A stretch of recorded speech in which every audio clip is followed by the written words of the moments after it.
Welcome back to mckilliplife. My name's Amber and today I'm in the kitchen. Today is once again a very cool day. We're lucky to get into the 20s. So I'm making a casserole once again. A casserole with pasta in it, so must be a theme.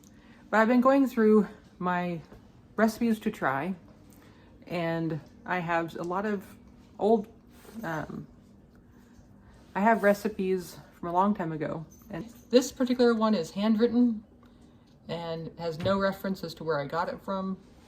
It might be a recipe that I created, so I have no idea. So I'm going to try to recreate it. It's called Out Ravioli. There's no raviolis, it's just basically a stuffed pasta, but all the stuffing's on the outside. And I'm reading through this recipe and going, this is a little bit odd. I wouldn't do it the same.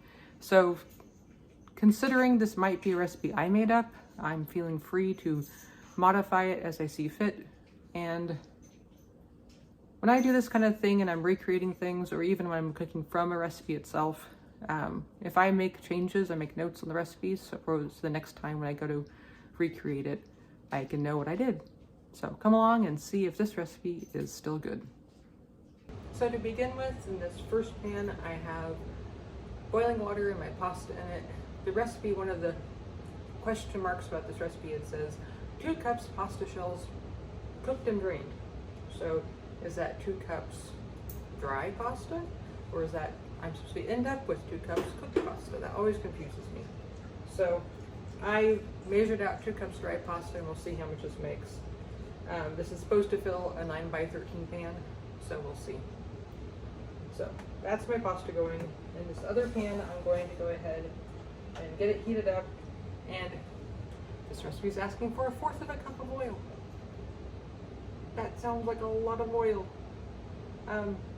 Because we're supposed to brown hamburger, oil, and garlic, and then mix everything together in the casserole dish. So I'm just gonna add 2 tablespoons of oil, enough to get my onions going. Nowhere near 1/4 of a cup. And then what I've learned since this recipe is to salt my onions as I'm cooking to help them cook faster.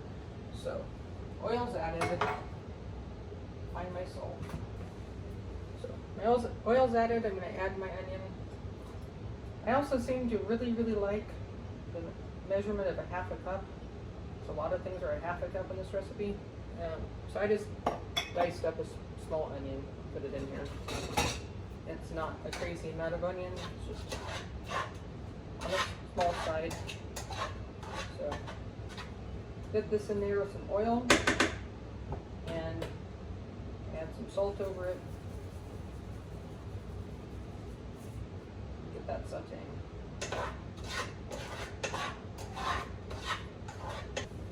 So over in the corner of my kitchen, over an odd little corner, I have 2 binders. This one is the recipes I'm cooking from, the recipes I'm liking, the recipes we want to repeat. And then this one is to try, recipes that I'm interested in trying. And it's funny because when I want to try recipes nowadays, I pull them out and I set them on the counter over there, and eventually they get taped up and I do them. It's usually a pretty quick turnaround. So these are recipes that have just collected over time. I wasn't inspired enough to make them immediately, so they just get put here because it was interesting. Also part of this is a bunch of these Xerox copies of handwritten recipes that I have from a long time ago. Like probably when I was in high school or junior college. It's a long time ago, because I can tell from my handwriting and everything. So I put them in here because I haven't tried them in years. I don't know if I still like them or agree with them. And eventually I'll get around to maybe trying them again. So tonight's one of those nights of retrying a very old handwritten recipe. And it looks interesting, so we'll find out if it's good. Once again, this is modified to be gluten-free, so I'm using rice noodles for my noodles. It calls for pasta shells. I couldn't find any pasta shells that were gluten-free, so I got these twisty twirly ones. Like that. It says, they call them spirals. So I figured that had lots of spaces on the outside to catch sauce. So that should work out. Another oddity about this recipe is I say chopped garlic to taste. Okay, everybody has different tastes in garlic. So this time I'm trying 3 little frozen pecks of garlic, they're about a teaspoon each, so it'd be equivalent of 3 cloves. So we'll see how that goes. Okay, less than 2 minutes on the pasta. As you can see, once again, with gluten-free pasta, it's very murky water. But this brand's supposed to be really good in texture, not fall apart. I seem to remember having luck with it, so we'll try it. Also, this recipe doesn't have any seasonings in it. Like, none. So I think I'm gonna add some. Okay, so let's try some pasta. It looks flexible already. It's more than done.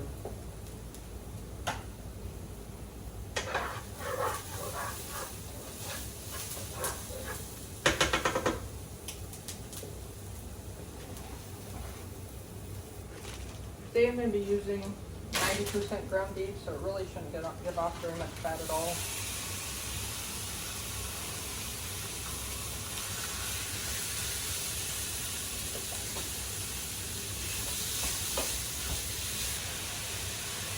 So that's 2 cups of pasta for an entire pan. I think I'm going to double it.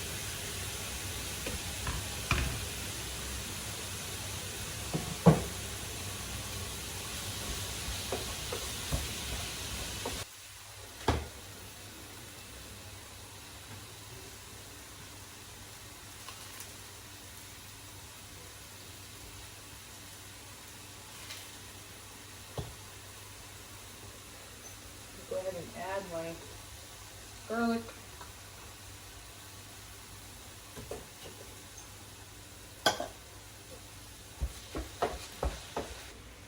So I have a couple options. The recipe, like I said, has no seasoning, and it actually calls for a quart of just tomato sauce. So I did pull out 2 cans of tomato sauce to put in, but I started thinking, I want to add seasoning to this, and I realized I also have an open jar of marinara sauce in my fridge. So I'm going to use this up and then maybe put 1 can of tomato sauce. And this has seasoning in it, but I think I'm going to taste it and then adjust to what I think it should be. So I don't know if this recipe can be repeated since I'm cobbling together the sauce. But in reality, if you just put a full jar of marinara sauce in it, then you wouldn't have to mess around with the seasoning. That being said, I haven't met a jarred spaghetti sauce I like completely. I always doctor it. I always add more seasoning to it to make it taste fresher. So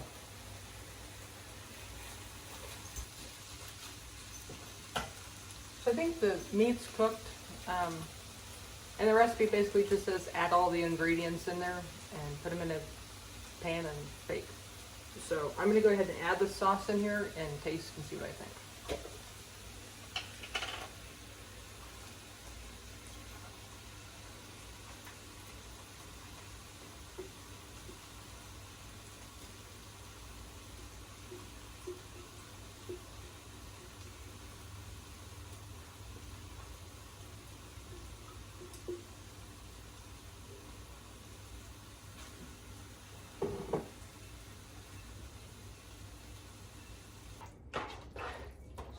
Definitely needs more sauce than that because it's barely covering this meat, and it's supposed to cover noodles and cheese and all that stuff. So I'm going to add the can.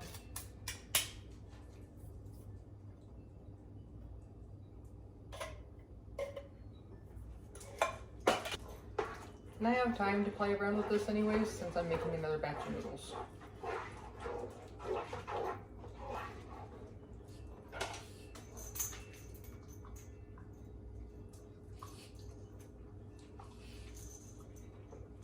It's okay.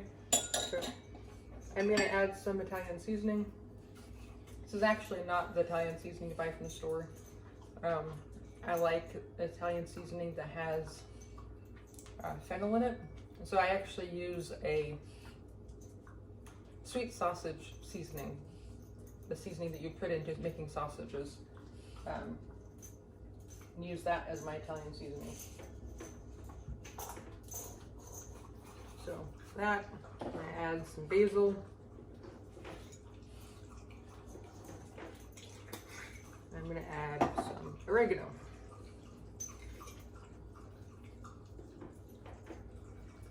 And as far as I know, there's no pepper in any of this. I'm going to add some pepper.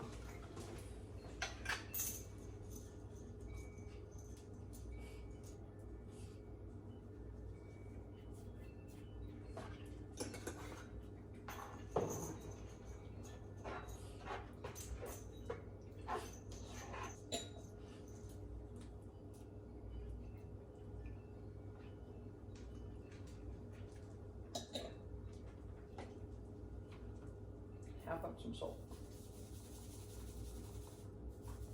Although I'm also adding parmesan, so maybe not so much salt. So this says just to stir it all together. Brown hamburger, onion, and garlic. Drain and add remaining ingredients. Oh, it says except the sauce. Pour into the pan, pour the sauce over it. So it's calling for shredded cheddar cheese as well as shredded Parmesan cheese. And it also says only a half a cup of cheddar. I have a lot of this finely grated cheese to use up, so I just went ahead and did a cup. So I'm going to stir this into the actual sauce. And then I'll top with the Parmesan.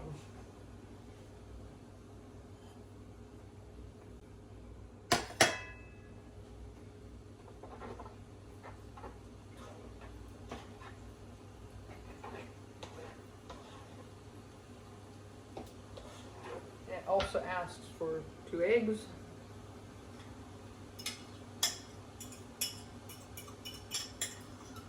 So that'll help bind it together and give it some structure. And it's asking for breadcrumbs, a half a cup of breadcrumbs. I'm just going to sprinkle breadcrumbs on the top along with the Parmesan, and that should make a nice crust. So this pan is turned off. I don't have the heat on. I'm just using this to mix together the sauce. I think I'm also going to add the pasta into this.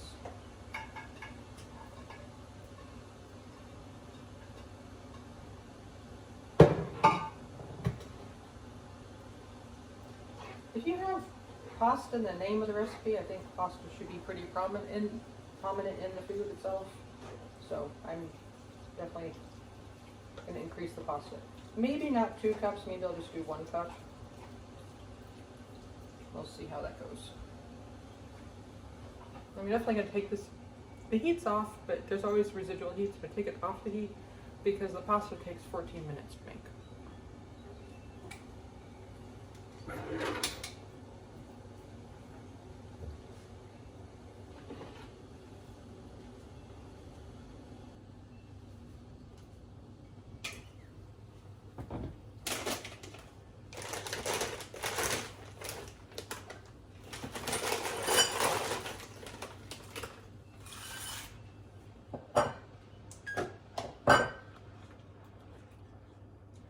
It can be important with gluten-free pasta that when you first put it in the water to keep it moving so it doesn't just tend to stick all together. So I'm getting it a stir.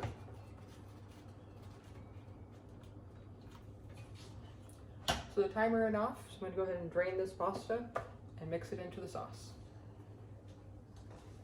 So here's the pasta mixture. Mix in this new pasta.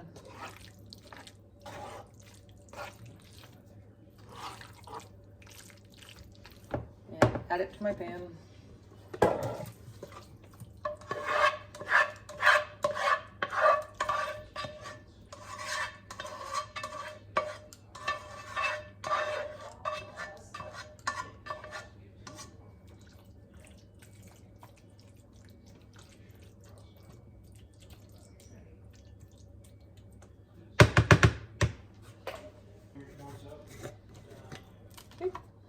now to add breadcrumbs.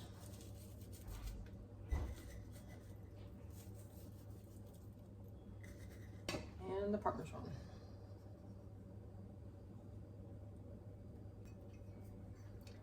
And then this goes into the oven for 30 minutes. The oven is preheated to 350 degrees. The timer has gone off, so let's check on the casserole. Looks good. It doesn't have a lot of bubbliness to it, so I'm sure it's still boiling hot. Time for the taste test. Looks good, smells good.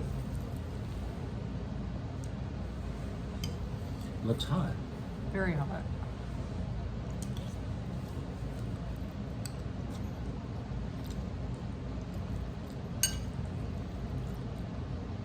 It is very hot.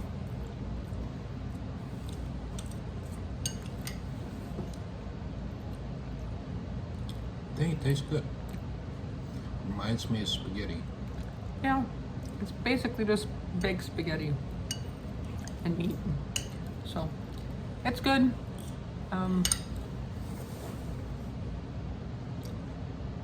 If I was gonna try it to make it more like the ravioli, inside out ravioli description, you need to have a lot more cheese, a lot more creaminess to it. But this is good. Turned out really well. Thanks for joining Amber today.